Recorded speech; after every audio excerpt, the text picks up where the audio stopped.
Hello, and welcome to today's training. My name is Carol Gilbert, and I'm going to be walking you through all of the important items of food safety training for pantries. As we work through today's training, we are going to be focusing on several different topics. We're going to be looking at what's required to protect your food as you receive it and as you get donations. We're going to be focusing on making sure that our customers, our clients, are kept safe.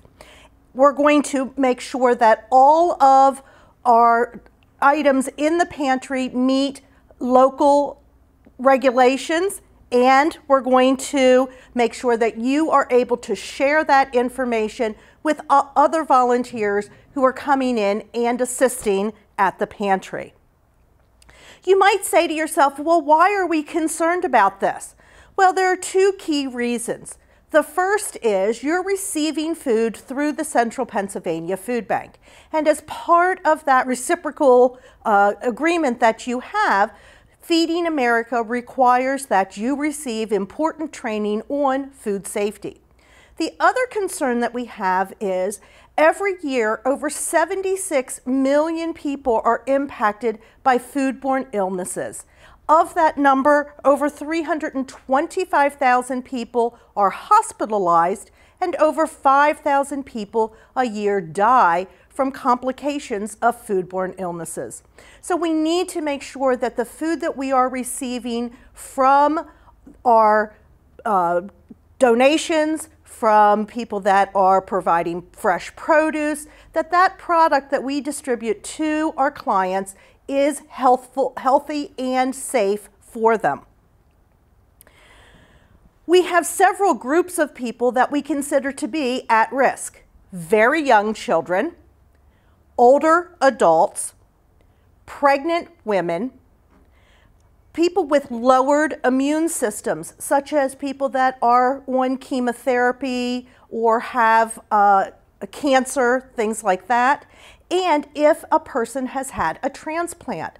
And one of the key concerns that we have is that sometimes the folks that are our clients also have other health issues because of lowered income. So we need to be particularly conscientious of the food items that are in the pantry that we are receiving through food donations to make sure that those items are safe for our clients.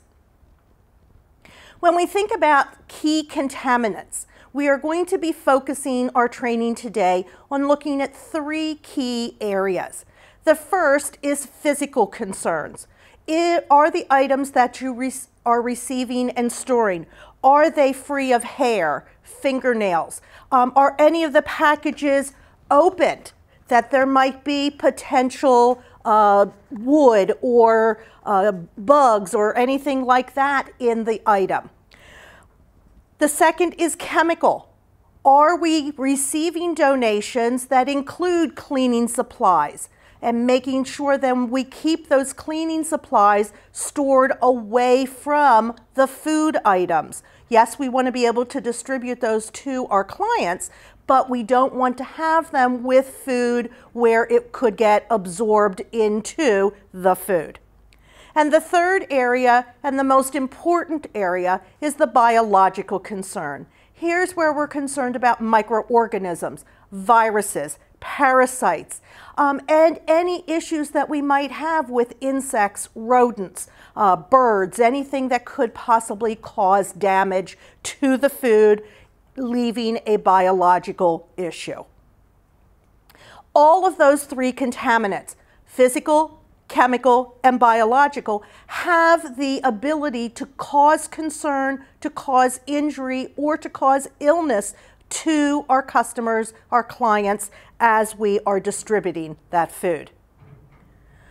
The first area that we're going to take a look at with the physical concern is we're going to talk about personal hygiene. Now we think personal hygiene, we're all adults. We know how to properly dress and how to, come to the food pantry clean. But sometimes we will have volunteers. You might have teens that come to volunteer who maybe have worn those same jeans for 3 or 4 days in a row. So we need to make sure that folks understand that wearing clean clothing is important. They should wear sturdy shoes. We are in the flip-flop generation. And not that we don't mind flip-flops, but we're going to be handling cans. And this can of food weighs at least a pound. If it lands on your toe, you could end up with a broken toe. And we definitely don't want anything like that to happen. If you are going to be separating food, you receive in a bulk bag of rice that you need to break down into smaller bags. You need to make sure that you're wearing a hair covering, a hair net, a cap, so that no hair falls into the food that you are separating. Another personal hygiene concern is that when we are wearing jewelry, and if we're breaking those foods apart, that we don't wear a watch or a bracelet, that we actually remove that and set it off to the side. And then we'll make sure that we are also wearing gloves. We want to eat, drink, take a break away from where you are distributing food so that we don't have any crumbs, that we don't have any cross-contamination between saliva and handling food. And don't forget, when we're talking about personal hygiene, we want to make sure that we keep our personal items away from the preparation tables, the distribution tables. Put those coats on coat racks. Put your purses away from areas where there could be something that we call cross-contamination. Now, the next area of personal hygiene that we're going to focus on is what has to deal with our own personal health. If we're not feeling good, we need to know when we should volunteer and when we shouldn't volunteer. If you are sick, use your common sense. Don't come in to volunteer. If you have diarrhea, you should not be handling food because there is enough residual bacteria that could be on your hands that could cross-contaminate. If you have diarrhea with nausea, again, the same situation.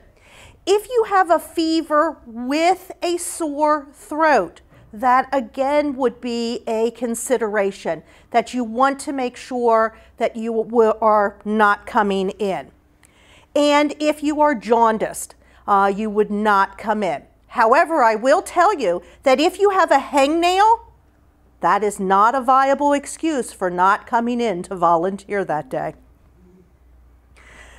Now we're going to talk in this next section about how do we properly wash our hands. We've talked about our health, we've talked about the other aspects of personal hygiene. So the next thing that we'll look at is that hand washing aspect. When we think about hand washing, it's actually a step-by-step process. The very first thing that we want to do is to wet our hands with water that is about 100 degrees Fahrenheit. The next thing that we will do is to apply soap.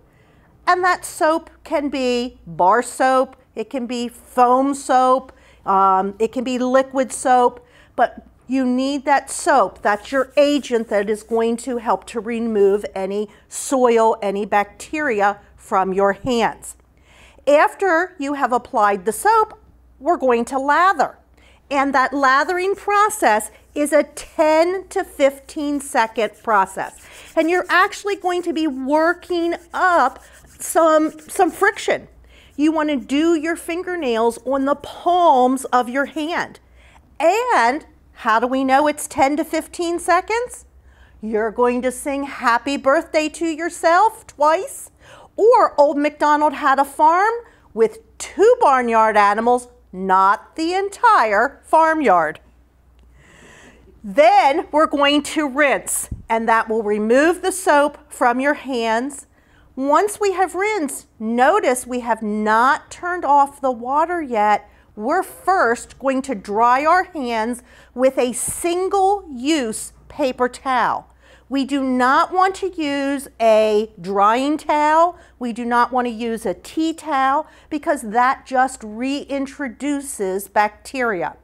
So that single-use paper towel, now that we have dried our hands with the single-use paper towel, we're going to use that paper towel to turn off the water faucets. The reason being, our hands were dirty when we turned the faucets on. We contaminated the faucets. By using the paper towel, we're removing that chance of contamination.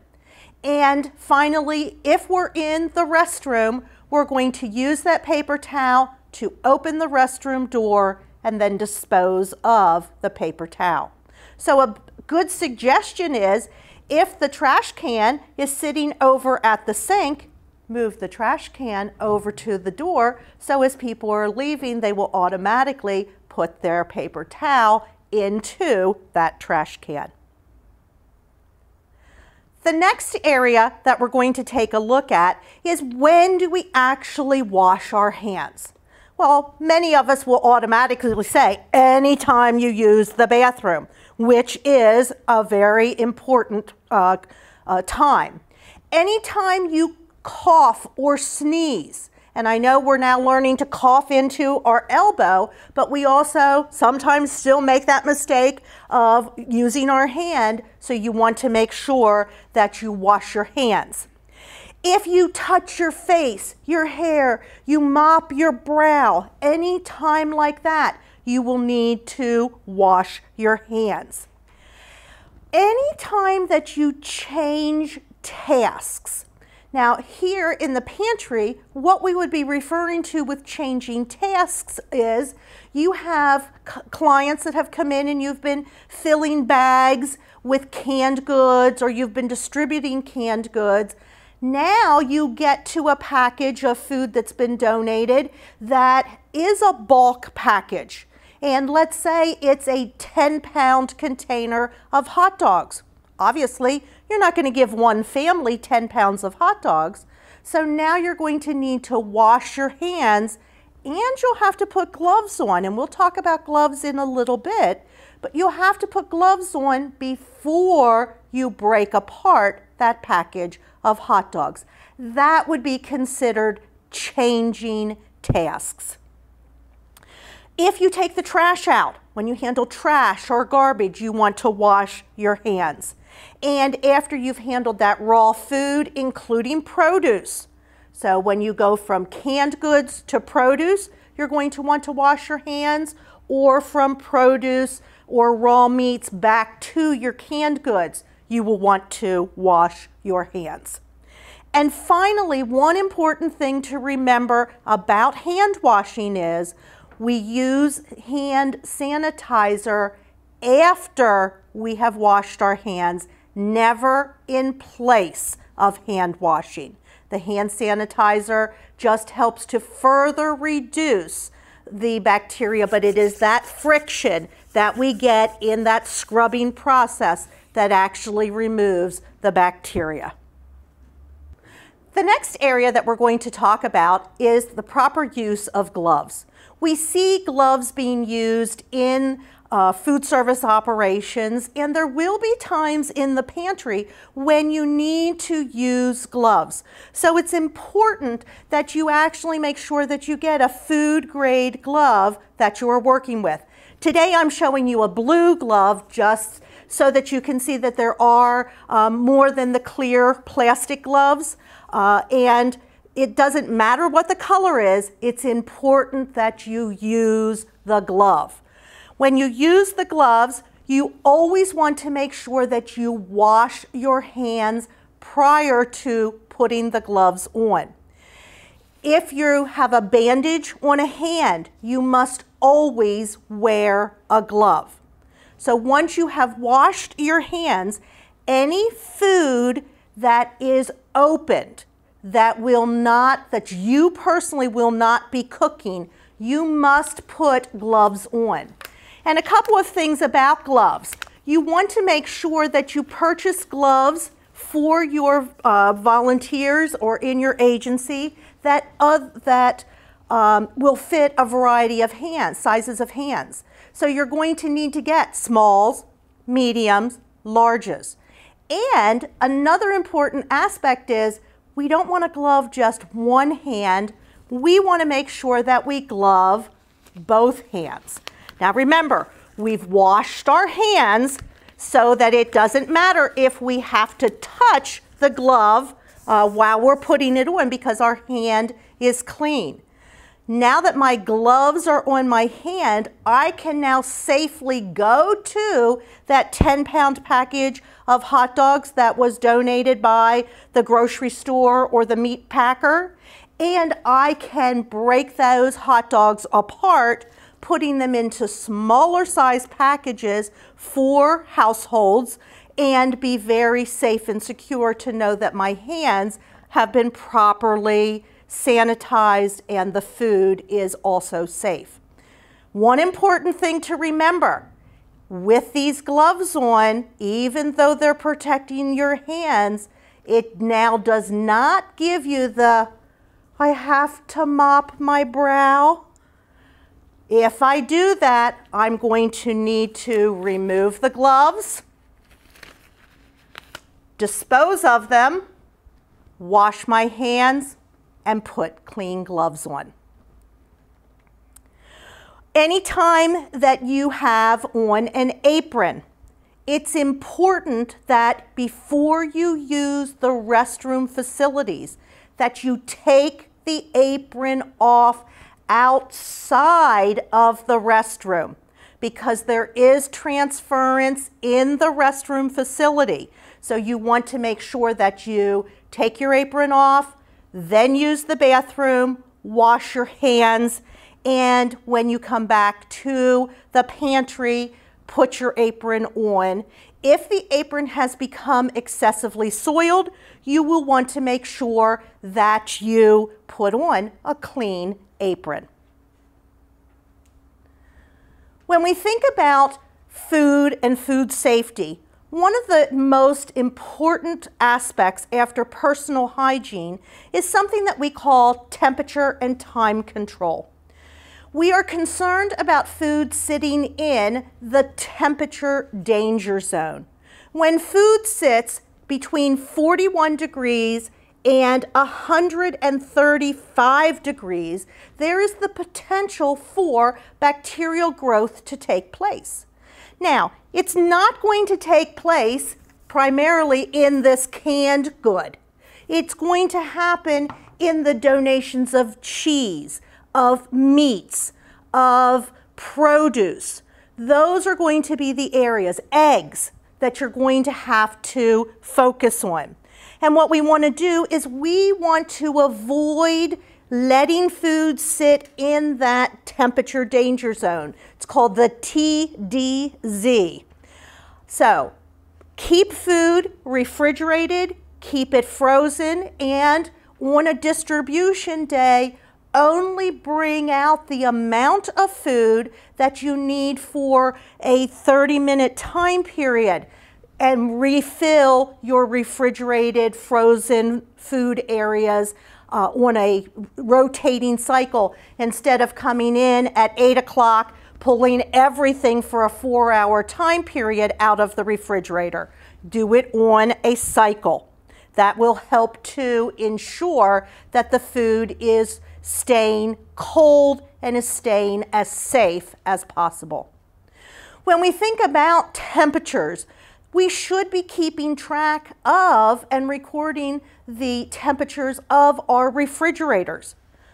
Any food that's in a refrigerator, the refrigerator should be lower than 41 degrees, and ideally you want your refrigerator temperature to be between 34 and 38 degrees Fahrenheit. How are we going to know that the refrigerator is staying at that temperature? We're going to post a chart. And every day that someone is in the pantry, you want to make sure then that that chart is being completed. This gives you an indicator that if you start to see the temperatures going 34, 34, creeping up to 35, then jumping to 38 or to 41, it could be an indicator that you have a refrigerant leak and might need to have a service call. We also want to make sure that we check the temperatures of freezers. Freezers ideally should be at 0 degrees or colder. So again, we want to record those temperatures just like we did with the refrigerator. There will be times when your refrigerator and freezer will go through a defrost cycle.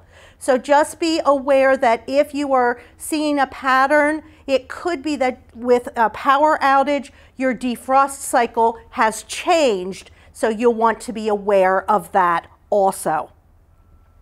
Every refrigerator and freezer should have a backup, an extra thermometer inside the unit. So if you have a commercial unit that has a dial on the outside or a digital read on the outside, inside your refrigerator or freezer, you are required to have that backup thermometer. That way, when you're double checking those temperatures, if the outside unit says 45 degrees and you open it up and the inside says 36 degrees, then you know that you have an error issue with your thermometer dial and you'll need to get that looked at. Another important area, in addition to recording temperatures, is our dry storage. Dry storage needs to be between 50 and 70 degrees Fahrenheit and also needs to be at about 50 to 60% humidity. One of the concerns that we have as we've come into the tough economical times, a lot of places are cutting back on their air conditioning, turning things back. So you may find that over the weekend, the building is shutting down the air conditioning system. That might allow the humidity to rise, might allow the temperature in the room to rise. And the reason that we're keeping that room and we're saying that we want it under 70 degrees, canned goods, when we look at these canned goods, if they're sitting in a room where temperatures are getting hotter, the actual insides of this can begin to heat, and that's going to cause the can to start to bulge. So we want to make sure that we are keeping that room between 50 and 70 degrees. Also, our dry goods, such as flour, pastas, rices, the more humid the area, the hotter the area, we can have issues with meal bugs.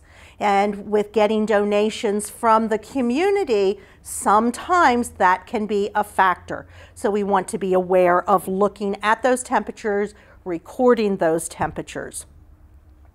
The next area of temperature control that we want to focus on is when we receive foods, especially when we're receiving fresh produce. Many of you receive fresh produce either from your grocery store or in the summer months from local farmers. So we need to make sure that when that produce is received, that if it's coming in the day before, that you have a place to refrigerate things like fresh corn, that you have a place to refrigerate certain types of produce. Now, produce such as onions, tomatoes, melons do not need to be refrigerated.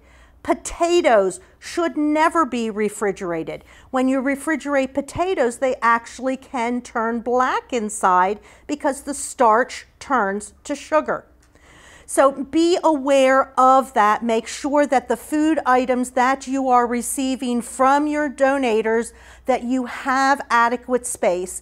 If a farmer is able to bring you the food the morning of distribution, that actually is probably better for you food safety wise.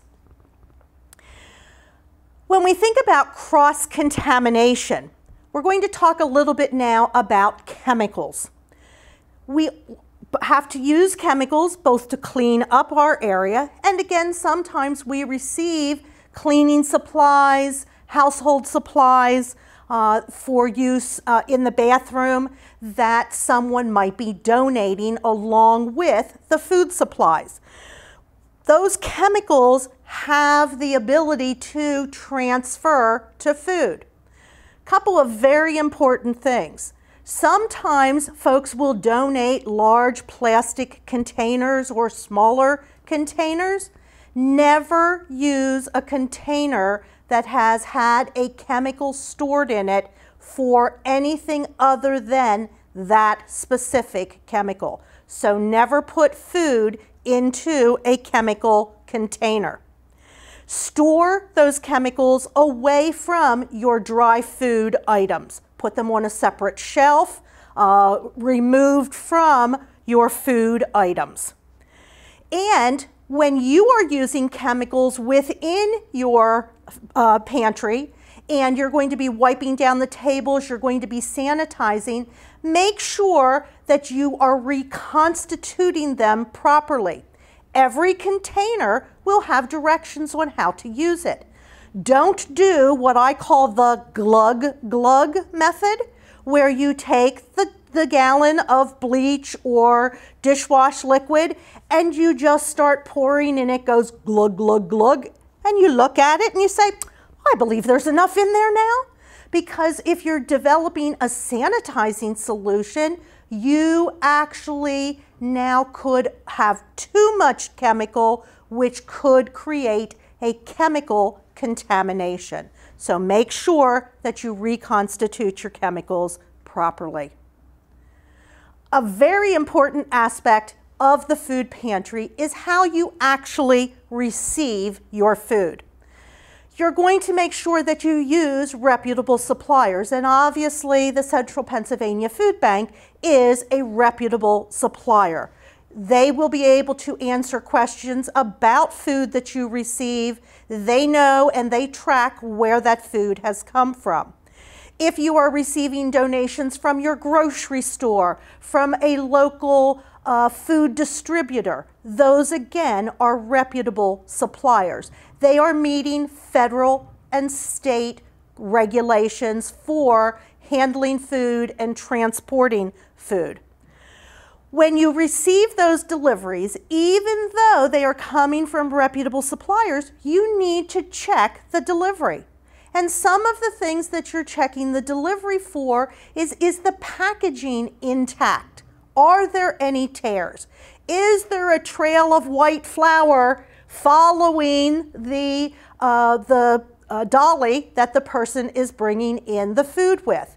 If the package has been compromised, you do not want to accept that food. Don't get out the roll of tape and tape up the bag of flour. You don't know, was that rodent damage? Was it damaged by a forklift that had dirty grease on it? So that food would now be compromised. You want to make sure that the temperatures of the food are correct. So when the delivery is coming, if you're receiving a frozen food item and you get it in and the box is all soft and wet and you open it up and you can see that the product has completely thawed, that would be of concern.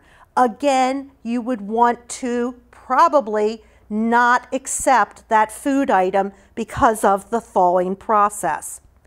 You want to make sure that, again, the product is delivered clean and sanitary, and you want to make sure that the truck is sanitary. Don't hesitate to walk out and take a look at the condition of the truck. And if you see issues with that, you need to bring that to the attention of the food delivery organization that is providing that food.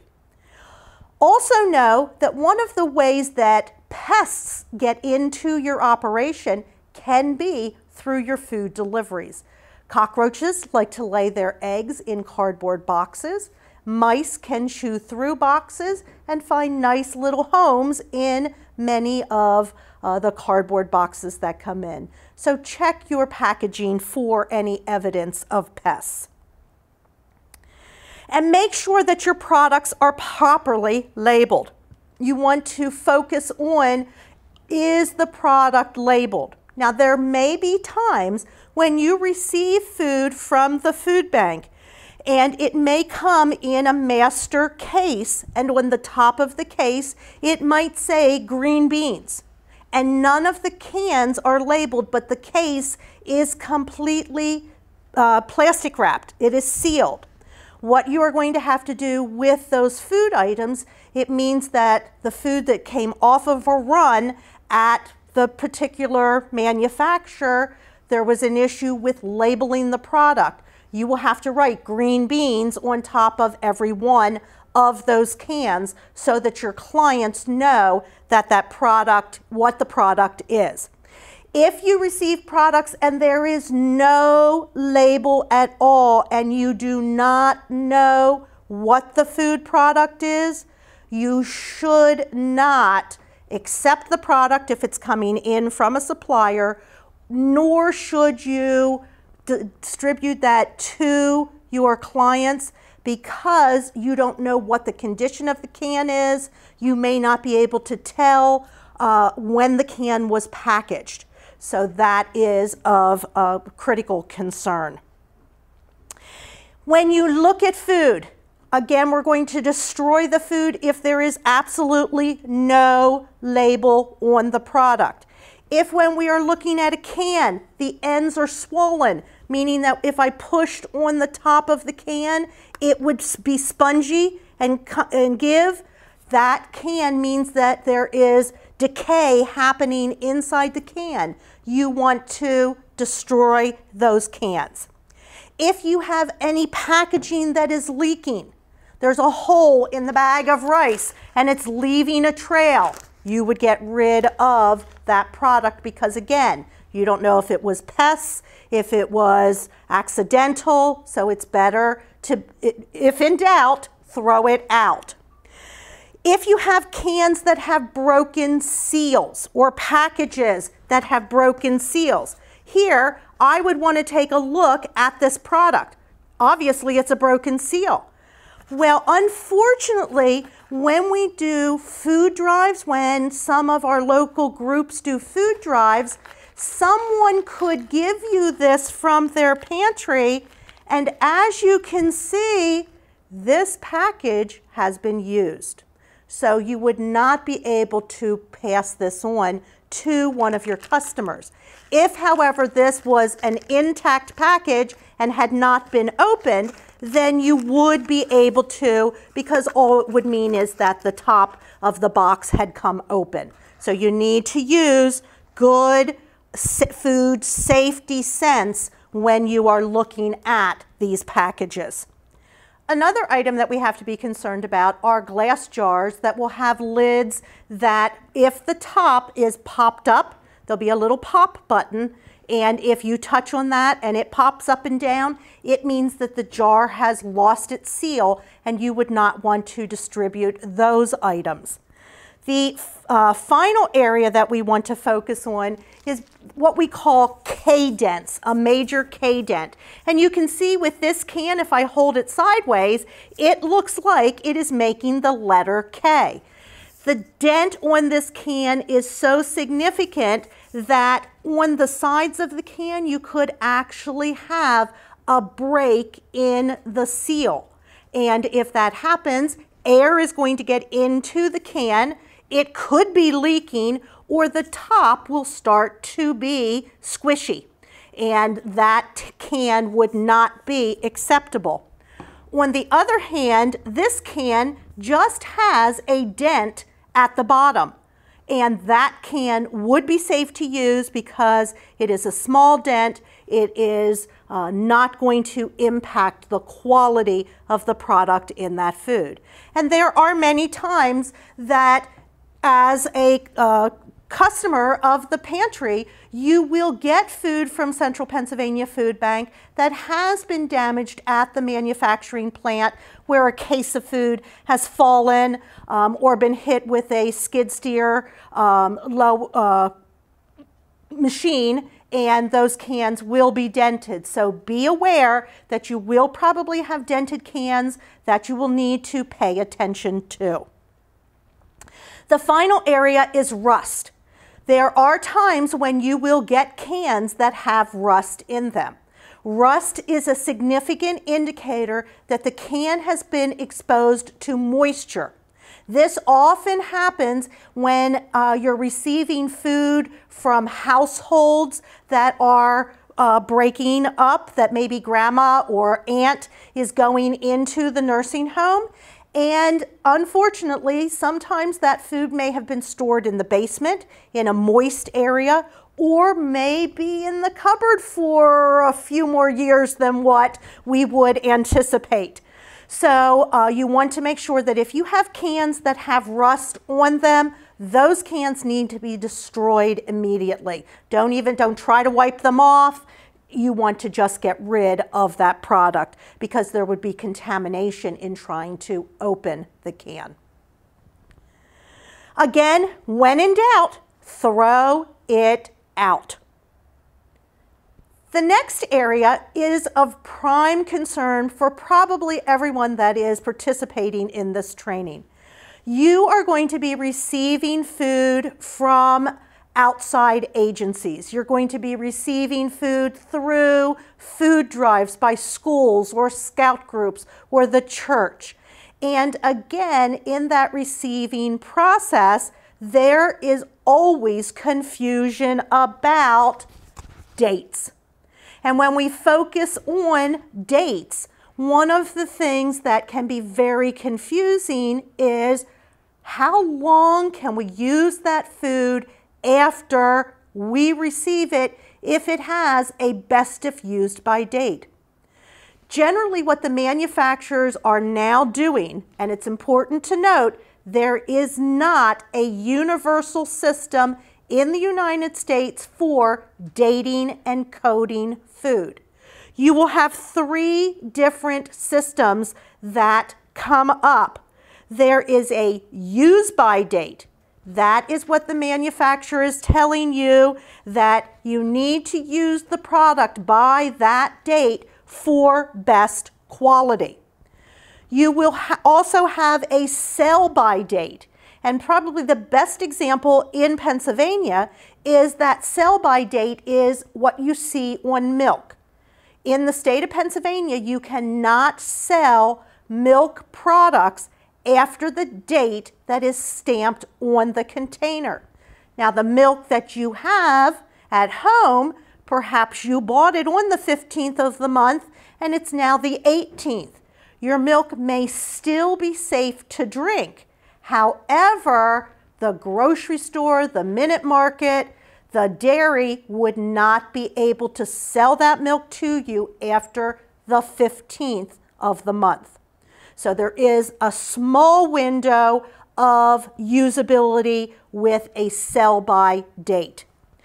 And there is a best if used by date. And on some of our products now, a lot of our canned goods, we're starting to see those best if used by dates, which is going to give you that date that the manufacturer is telling you, from the date that we packaged this product, it is best if it could be used by this specific date.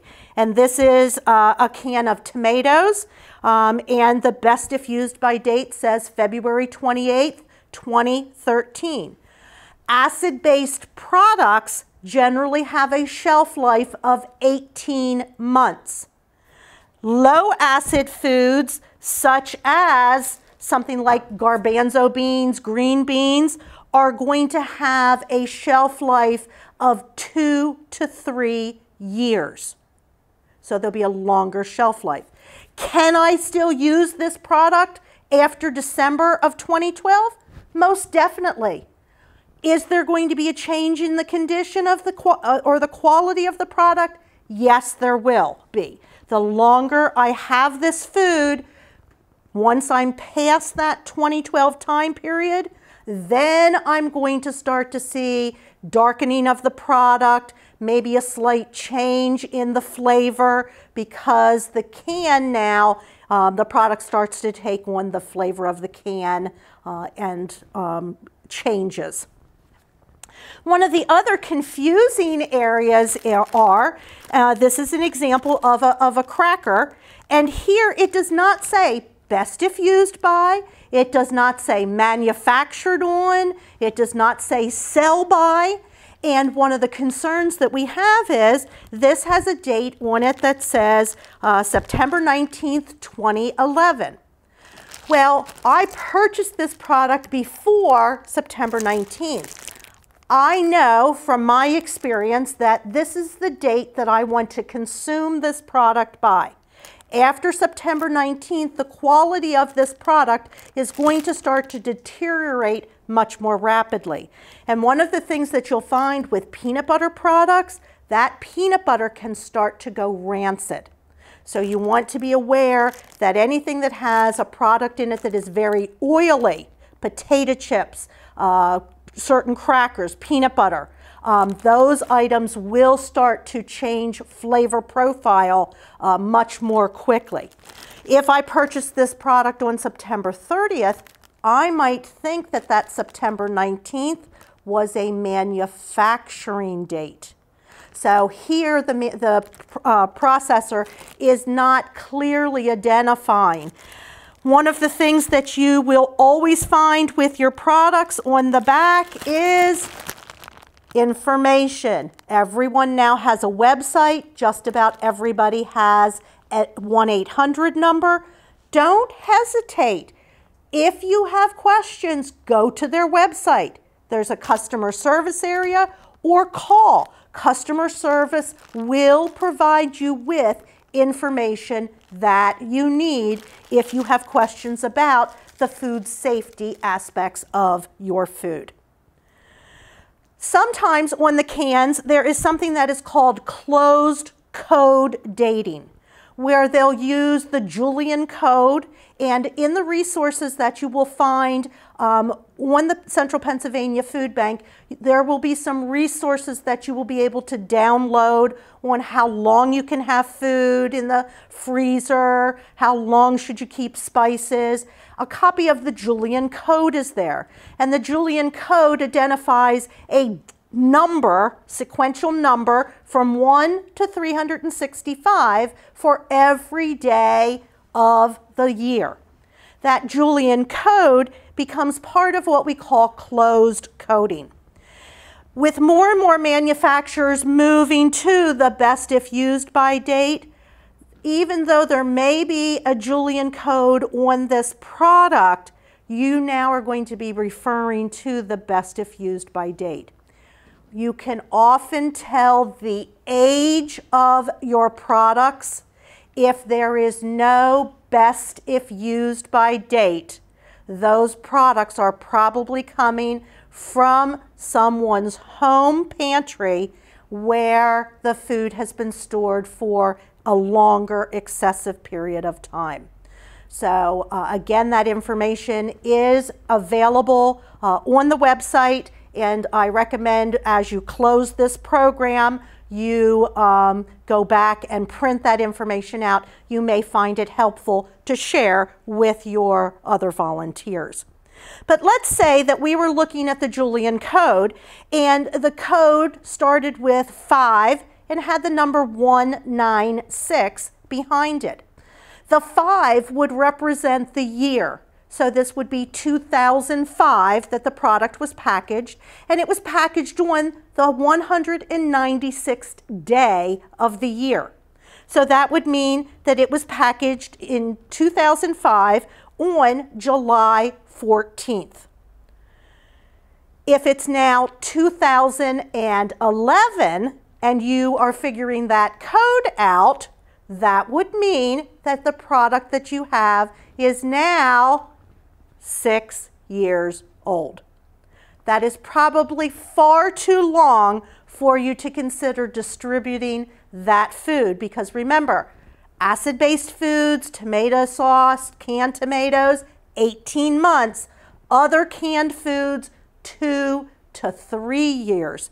If I were to open and it was a can of peaches, those peaches are probably going to be very dark in color. They're not going to be that nice golden yellow color, and you may find that the juice has a tinny smell to it. And that's going to be because of the length of time that the product was in the can. The next area that we want to focus on is that of storing food. Now, we talked about making sure that our refrigerators were at the right temperature, 34 to 38, that our freezers are at 0 degrees. We want to make sure that when we are storing food, that we put food into our reach-in refrigerator or our reach-in freezer in a specific order. And the reason that we're going to talk about this order is if we were to put chicken and we wanted to slightly thaw the product, something that we call slacking out. So you're not completely thawing it, you're just thawing it enough that you can break it apart so that you can put it in smaller packages for families. You want to make sure that that chicken is not up here on the first or second shelf of the refrigerator, because as that chicken starts to thaw, there are going to be juices that if the container is just sitting there and you had a farmer who donated produce and you now have half a bushel of green beans, that chicken juice is going to drip into the green beans. And you can now have what we call cross-contamination. That chicken, if there's salmonella, which is a foodborne illness, present, drips into the green beans, and those green beans are now used. We're not going to cook the green beans to 165 degrees, which would reduce the salmonella. We have the potential that our at-risk populations could become ill from that cross-contamination. So we want to make sure that our produce is always on the top shelf and that our meats and fish are on the next shelves, and chicken, poultry, turkey, ground turkey is always on the bottom shelf. Now, one of the concerns that we're going to have is if you are using a household refrigerator, one of the issues is in that household refrigerator, the produce drawers are on the bottom. You're going to need to rethink and use the produce drawers to store your chicken. Please do not put produce in those drawers and set thawing chicken on the shelf above, because again, if there would happen to be a crack in the shelf, those juices are going to drip into the produce. If you have to thaw food, you should thaw food always under refrigeration. That is the most accepted way of thawing food. Or you can thaw food if you put it in the sink with water, cold water, 70 degrees or colder, running over top of the product. Now, one of the areas where I often see folks making mistakes is they'll fill a sink, they'll put the frozen food in, and they just let it sit there. And what happens is that frozen food actually starts to float.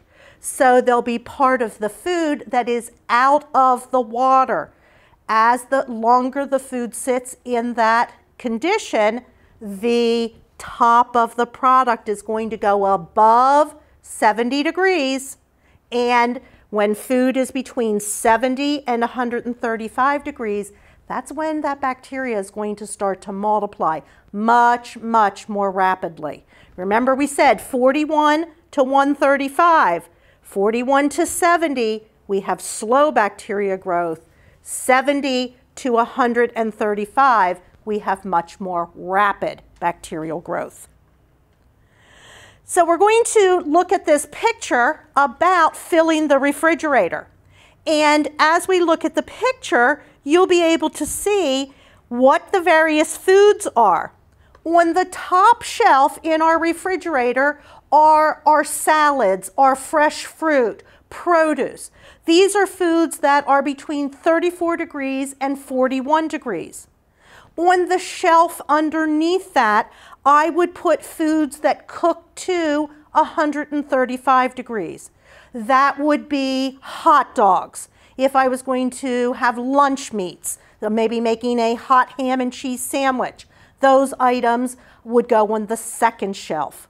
On the third shelf of our refrigerator, I would put steaks or chops or whole pieces of fish because they cook to 145 for 15 seconds. The shelf under that, you will see now we have whole pieces of meat. This would be a pork roast, a beef roast. Those are going to cook to 145 degrees for 4 minutes in length. Shelf underneath that will be any of our ground meats, ground beef, ground pork, ground lamb, anything like that. And the bottom shelf is going to be our poultry. Whole chicken, whole turkey, chicken legs, any raw chicken product. If I have chicken that is processed, chicken nuggets, chicken patties, and it's a fully cooked product, I don't want to put that down on that bottom shelf. I'm going to put that up on that first or second shelf because that product does not have to cook to 165 degrees, only about 135 to 145 degrees. So that's how we're going to put those foods away in both our refrigerator and the freezer. As I usually like to say to folks, it's not the lettuce that's on the bottom shelf that gets out of the box during the middle of the night and goes up and visits with the chicken on the second shelf that causes the cross-contamination. It is us who put the chicken on the second shelf and the produce on the bottom shelf that causes the cross-contamination. When we think about what we do in the pantry, one of the important things is to make sure that we stay organized. Just like when you go to the grocery store, you have certain aisles that you know to go to. When your clients are coming in, you want to be able to quickly fulfill their needs, fill their boxes. So keep your pantry organized. We're going to make sure that we keep canned goods together. That when we are receiving those goods, keep all of your green beans together.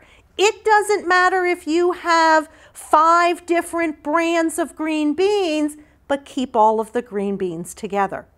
Another important aspect, again, emphasizing keep those cleaning items away from food. Personal hygiene items and chemicals are included in that. When you are thinking about your food pantry, you want to make sure that sometimes your volunteers, sometimes the local church groups will collect already used plastic containers, such as the 1-pound container that they got macaroni salad in at the grocery. Those items are considered to be single-use items. They should not be used to repackage food for your clients. You will need to purchase new containers or unused baggies that you can divide that food up. Unfortunately, you don't know if the containers that they're providing you with, if they were used for anything other than food storage. It could be that the husband used it to put screws in, and even though it went through the dish machine at home, that it is not sanitary. So be very aware of that. Store your deliveries as soon as you receive the food items, especially if they are refrigerated or frozen. Get them into the correct storage temperatures. Those shelves need to be 6 inches off of the floor. Never do you want food sitting directly on the floor. It becomes a perfect hiding spot for insects, rodents. So we don't want food directly on the floor. And we want a 6-inch space between the wall and the food that's on the shelf. So that, again, we've got air circulation, and if we have a critter trying to make his way up the wall, that it's going to be harder for him or her to find their way over onto the shelf. As your volunteers are assisting with storing food, we're going to follow something that we call FIFO, first in, first out. And we all have a tendency that when we are restocking shelves, that we take the new food and fill in the holes that are already there.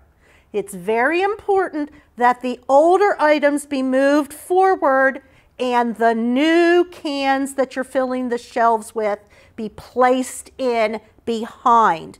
And that's something that if you have teens that are volunteering, if you have folks that just come in as a community service type of thing, you may have to remind folks that are filling the shelves of that on a regular basis. Track what you receive. And it sometimes is helpful that if you've received a popular food item, you want to make note of that, because if you can get it again, you might see if you could get more of that item. If that's something that in your area folks will appreciate and use with greater detail. The more ethnic your area, the more likely you are to want to go for some of those ethnic types of foods. Some areas, maybe salsa is not a popular item, but in other areas, it is used very quickly. So keep track of what you receive. Your pantry might be located in a room of a building where there are windows. Those windows add to the temperature of the room. So it's very important that you either have shades or curtains in that room. Never do you want to have direct sunlight shining in on your food items. So make sure that you have a way to control direct sunlight from hitting the shelves. Don't store food in the bathroom. Again, remember we talked about the transference of bacteria with our apron. We could have that same situation in the bathroom. So you should never store any food that you receive in the bathroom. And you want to be aware, many of you might be located in the basement of an area. And in that basement, running above you could be the sewage pipe. Find out where the sewage pipe is. You do not want your shelving underneath the sewage pipe. If there was to be a malfunction and the pipe broke, you would have to destroy probably everything that was in your food pantry. So know what those pipes are that are running overhead. If you are delivering food to families, or you are having a volunteer pick food up at the pantry up here at Central Pennsylvania Food Bank, or picking up from a Boy Scout food drive, you want to make sure that your delivery vehicles can maintain the temperature of the food that you are picking up, that the vehicle is clean. Sometimes our volunteers will say, oh, gladly, I have a pickup truck. I can gladly go get that. If this is a person who also runs a landscape business and that vehicle is used to transport gasoline, lawn mowers, mulch, here again we're going to run into that cross-contamination issue. So while you appreciate their volunteering, You also want to make sure that they understand the transference of potential chemical issues if they're picking up and delivering food. And that's what we call backhauling. So it would be a vehicle that is transferring chemicals, gas, oil, and then also transferring and delivering food. Another area that's important to our pantry is going to be the control of pests. Many of you are located in a facility that is shared by other groups. It may be a church, it may be a community center, it may be part of a school. Pest control is going to be important. In many of those situations, the pest control is being taken care of by the facility. Don't forget that they need to provide that pest control in your area also. You always want to work with what is called a pest control operator. This is a person who is licensed to apply pesticides. No longer are we in a situation where we can go out and start buying pesticides and spray them all over the room, because in that spraying process, those pesticides could get onto the surface of our cans, and if someone does not wipe the can before they open it at home, here we're going to have that chemical contamination. The pest control operator is who you're going to call if you notice problems. You see gnawing, you see little mouse droppings, get in touch with them. They are skilled to know and to be able to track where those animals might be getting in and use the correct methods to eradicate the problem. If possible, you should not be storing pesticides in your areas.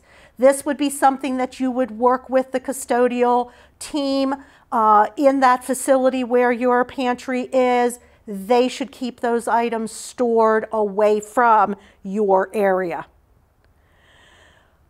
Just like we need food, water, shelter, so do those pests that are looking for a place to stay.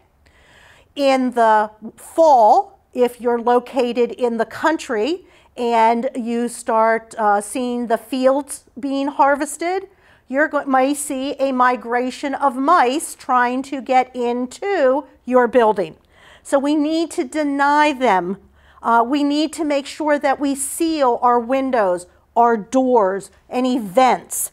We want to seal any pipes that are going through a wall. If you go into the restroom and you see that maybe a plumber has been there and had to do some work, there's some space around the pipe going in where the toilet is or at the sink, that's a perfect place for mice to crawl through that maze of concrete and end up in the facility.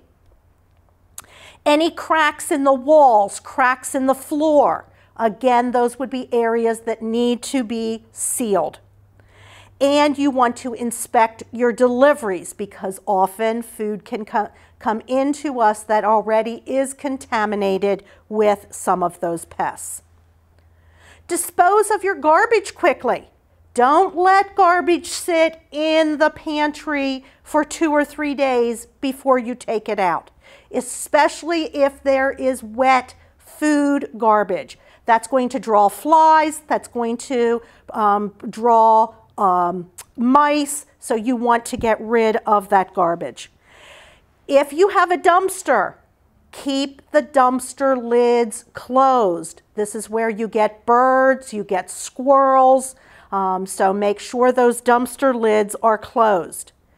If you are recycling and you're required to recycle in your community, those recycling bins should have lids that stay closed, and you actually want the recycling containers not located right beside your back door into the kitchen. Try to keep those away from the back door. Make sure your food is 6 inches off of the floor and 6 inches away from the wall. Clean up your food spills. If something spills on the floor, take care of it immediately. Because what happens is you get very busy with your clientele coming in, and someone will completely forget that the orange juice container broke and there's sticky orange juice. The next time you come in, you might see that you had visitors. So you want to clean those spills up. If you're keeping a mop bucket and you have a mop, at the end of the day, the water in that mop bucket needs to be poured out, thrown away. Do not have standing water. Standing water is a prime area for flies, for ants, for mosquitoes. If you have a locker area, make sure that the employees are not storing food in the locker. It's amazing how sensitive the nose of a mouse is and how easily they can get into certain areas. At the end of the day, your mops, your brooms, brushes should not be left sitting on the floor. You want to hang them up so that they can air dry. If you leave a broom sitting on the floor, depending on the debris that was swept up, a mouse could find a banquet in there. So by hanging them, you are less likely to provide that insect or pest with a meal. Dump that mop water. So now the question comes up, how do I really know if I have mice? What are some of the telltale signs? And I'm sure if you sit there for a minute, you can come up with what some of those telltale signs are. Often the first thing that we think about is gnawing, where we're going to see little chew marks on something, because mice, their teeth grow constantly, so they have to constantly be chewing on things. They like to nest, and that nesting is going to be composed of toilet paper, paper towels, anything that's soft, anything that they can shred up and make a nest. Their droppings are going to be small. They remind me of little jimmies like you put on cupcakes. Shiny, so small, shiny pellets. If they are fresh, if they are older, they will be gray and dull in color. If you have not dusted, you may actually see paw prints or tail swishes on a shelf. And there's an interesting fact about mice. If you think you have mice, if you use an ultraviolet light, mice like to run along the edge of the walls. They feel with their whiskers. They don't have very good eyesight. And unless you know differently than I do, a mouse does not go to the bathroom, use your restroom facility, wash its little paws, and flush the toilet. The mouse goes on the floor wherever it wants to. If you take that ultraviolet light and shine it on the floor, you may see a little purple glowing puddle. Mouse urine glows purple. So I have now officially made you MSI, Mouse Scene Investigators. Another problem that we have is, do we have roaches or do we just have water bugs? And in Pennsylvania, we actually can have either item. Water bugs tend to be dark in color, smaller in size, and they don't tend to have the long feeler off the top of the head that a roach does. Roaches will emit a strong, oily odor. Their droppings look like grains of black pepper. So remember, this is a flat bug. It's not going to be able to give a pellet shape. It's just going to look like little specks of black pepper. Their egg capsules, or their eggs are shaped like capsules. They are brown, leathery, sometimes they're reddish in color. And there are basically 3 kinds of cockroaches that we have in the United States. We have American cockroaches, Asian cockroaches, and German cockroaches. What will happen is, if you suspect you have cockroaches, your pest control operator will put up a little paper TP that has very sticky substance on the bottom of it. He needs that cockroach to get stuck to that sticky paper because he needs to know, is it American, German, or Oriental? All 3 of those cockroaches are treated differently with different chemicals. So that's important. Plus, cockroaches like cool, dark places. The final thing that I want to talk to you today about is how are you going to take all of this important knowledge and share it with folks that you are volunteering with or that you are working with. What we look at is everyone has some basic food knowledge. We all know how to put food away at home. We all know how to wash our hands. We need to move our volunteers, our staff, from this basic knowledge to the correct way of possibly doing something. Are they understanding what FIFO is? Do they know they need to scrub their hands for 10 to 15 seconds? So we have what folks need or already know, and we want to move information to what folks need to know. That area in the middle is what we call a training gap. And one of the things that it's important to realize is we all are able to be trained. We all are able to learn new things. Sort of like training a dog. You can train a dog to jump through a hoop. And we want our staff, our volunteers, to be able to jump through that hoop. So maybe the dog already knows how to fetch the paper. To get them to jump through that hoop is what we call a knowledge gap or a training gap.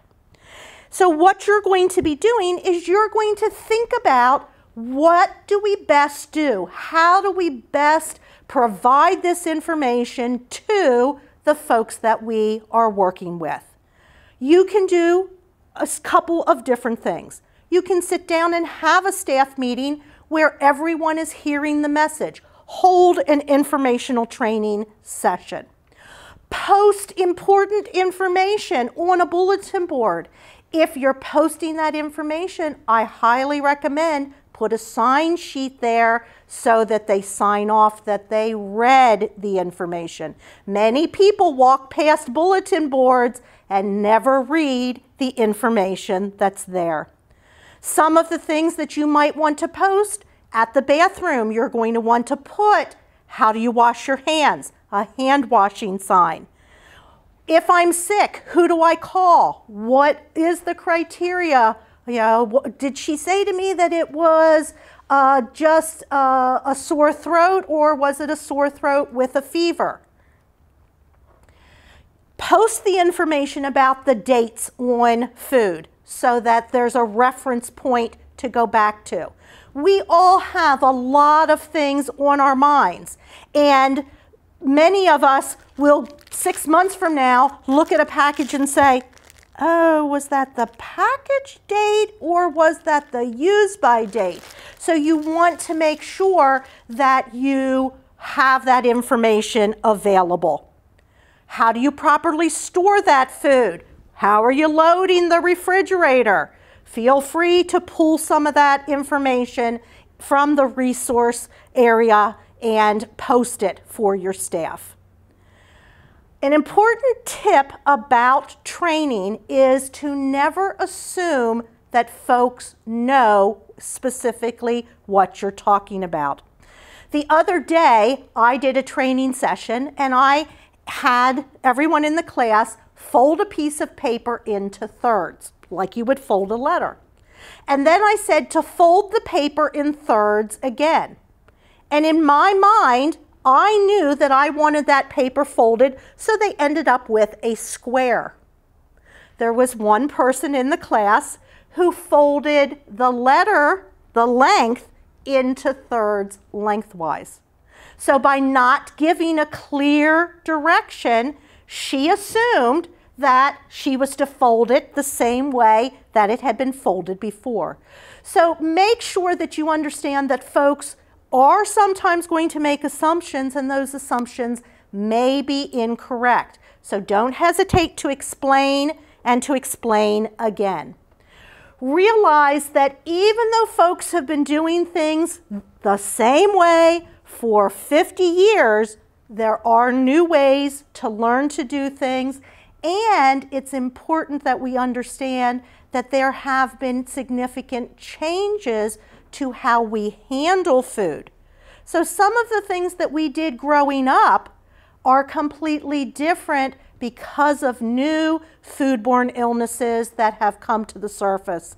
And we want to make sure that we're keeping all of our clients safe. There's a variety of adult training techniques that you can use. Sometimes there are videos. Sometimes there are activities that you can do. If you want to teach someone how to wash their hands, use a method that's called tell, show, tell, show. You tell someone and show them how to do it, and then you have them show you and tell you, repeating, so that you're sure that they have correctly followed all of the steps. That tell, show, in essence is taking a demonstration and just extending it so that you're sure that the learner has all of the tasks involved. You're at the final point of today's training. The next step is for you to take the quiz. Click on the quiz tab and either print the quiz or take it online. You will need a 75% or better to pass this course.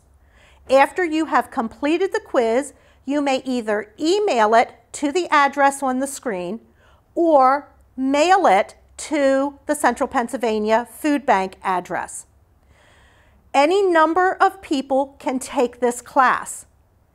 Once you have received your certificate from the Central Pennsylvania Food Bank, it will be good for 5 years. Before the end of that 5-year time period, you will need to take a face-to-face class or take this course again online. Thank you for your time today, and best of luck in serving safe food to your pantry clients.